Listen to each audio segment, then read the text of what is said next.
행복한 정시 기도 시간입니다. 새해는 무슨 일이 있을까요? 좋은 일만 있으면 좋겠습니다. 그러나 그것은 우리가 결정하는 게 아니고 모든 것을 하나님이 주관하기 때문에 우리는 대비할 수 있는 사람이 되어야 될 것입니다. 또 재앙이, 이 코로나가 언제 끝날지 그건 주님이 아시는 얘기입니다만은 그래도 우리가 미리 할 일이 있다는 거죠. 자, 우리 열왕기상 16장 29절로부터 33절까지 잠깐 보겠습니다. 유다왕 아사왕 제 18년 오므리의 아들 아합이 이스라엘 왕이 되니라. 오므리의 아들 아합이 사마리아에서 22년 동안 이스라엘을 다스리니라. 오므리와 아들 아합이 그의 이전의 모든 사람보다 여호와 보시기에 악을 더욱 행하여 느바스의 아들 여로보암의 죄를 따라 행하는 것을 오히려 가볍게 여기며 시돈 사람의 왕 엣바알의 딸 이세벨을 아내로 삼고 자기 가서 바알을 섬겨 예배하고 사마리아에 건축한 바알의 신전 앞에 바알을 위하여 제단을 쌓았으며 또 아세라상을 만들었으니 그는 그 이전에 이스라엘 모든 왕보다 심히 이스라엘 하나님 여호와를 노하게 하셨더라. 사랑하는 여러분, 정말 생각해 보세요. 우리가 새해 복 많이 받아야 되겠습니다만 이 새해 복을 우리가 누리고 이것을 할 수 있는 사람은 솔직히 말해서 우리입니다. 하나님의 그리스도의 복음을 가지고 있는 사람만이 세상을 움직이는 것입니다. 위대한 지도자가 세워야 되겠습니다만은 그 지도자가 세상을 우리를 행복하게 해줄 수 있는 건 아닙니다. 지금 카자흐스탄에서 막 폭동이 일어났잖아요. 왜냐하면 새로 대통령 된 사람이 19년도 대통령 된 사람이요, 정치를 잘못해가지고 심각한 그 LPG 값이 오르기 시작하고 생필품이 없어지고 막 폭동이 일어났잖아요. 견딜 수 없다는 거죠. 그러면 사람이 잘못했다고 할 때 폭동이 일어나는 건 나쁜 것이 우리가 잘했다고 말할 수는 없지만은 그거 한번 생각해 볼 필요가 있어요. 그것을 막아낼 수 있는 방법은 없을까? 중요한 거죠. 자, 보세요. 우상 숭배 가장 중요한 거예요. 이 아합이라고 하는 사람이 하나님의 나라 사람임에도 불구하고 하나님이 택한 이스라엘 사람 아닙니까? 이스라엘의 왕입니다. 그런데 이 사람이 하나님의 보기에 악을 행하였더라. 우상 숭배한 거예요. 더더구나 자기 부인을 그 기돈 사람 엣바알의 딸 이세벨이야, 바알의 딸이라고 하는 이름을 가지고 있는 이세벨을 부인으로 맞았으니 그 영적 상태가 어떻게 되겠어요?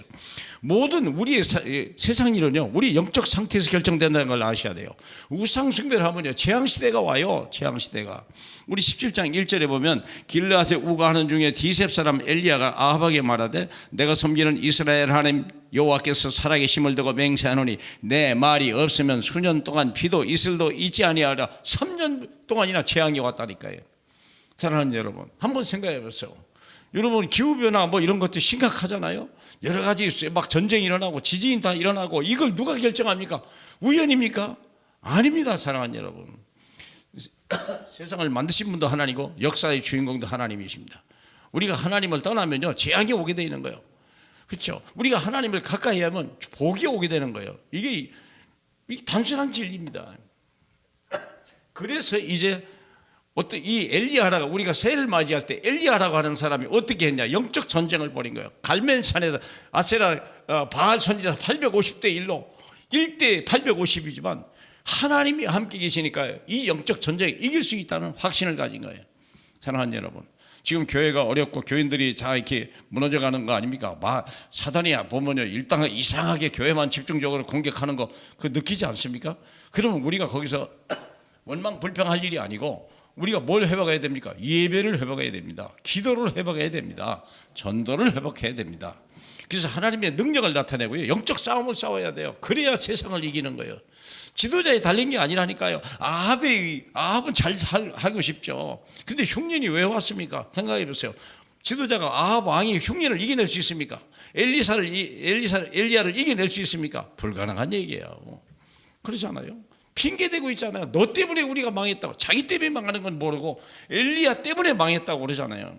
이런 어리석은 일들이 어딨어요. 우리가 이런 일을 다시 하면 안 되죠. 그래서 이 엘리야가 결국은 하나님의 호렙산 언약을 받게 되죠. 한때 낙심하고 흔들렸지만 그는 하나님의 음성을 따라 호렙산에 가서 세 가지 언약을 받죠. 하사엘에게 아람 왕을 세우고 예후에게 이스라엘 왕이 되게 하고 엘리사를 후대로 삼아서 이 다음 세대 준비하라 이렇게 했죠. 보세요. 모든 나라에 왕을 세우시고 세우는 것이 하나님의 능력입니다. 하나님의 권세예요. 절대주권. 이스라엘의 예후를 거쳐서 아합 왕을 무너뜨리는 또 후계자로 쓰잖아요. 그 가장 그때 당시 세력이 많았던 아람 왕을 세울 수 있는 능력이 누구에게 있습니까? 하나님께.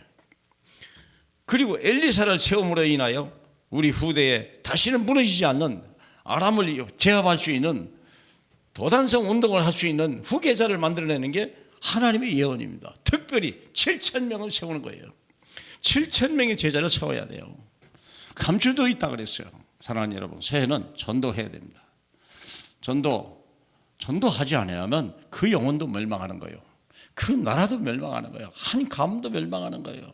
그렇지 않습니까?